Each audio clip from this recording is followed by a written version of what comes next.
Hello বন্ধুরা, আসসালামু আলাইকুম। আপনারা সবাই কেমন আছেন? আজকের দুপুরের আয়োজনে ভর্তা বানিয়েছি কয়েক রকমের ঝাল ঝাল করে। এখানে হচ্ছে গিয়া ধনেপাতা ভর্তা, ডাউল ভর্তা, আর এটা হচ্ছে গিয়ে আলু ভর্তা, টমেটো ভর্তা, ঢেঁড়স ও অনেকেই বলেন ভেন্ডি ভর্তা বানিয়েছি, কালিজিরা ভর্তা।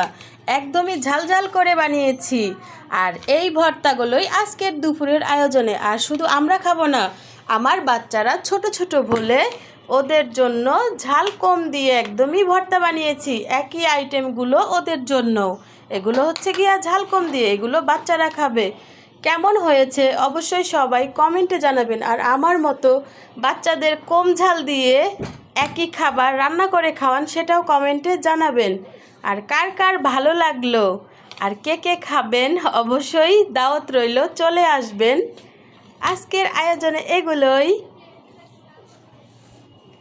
এটা একদমই ঝাল, লাল কালার এসেছে। আর এইটা হচ্ছে গিয়া ঝাল কম বাচ্চাদের। আর এই যে এখানে গরম গরম ভাত রান্না হয়েছে। আল্লাহ হাফেজ সবাইকে।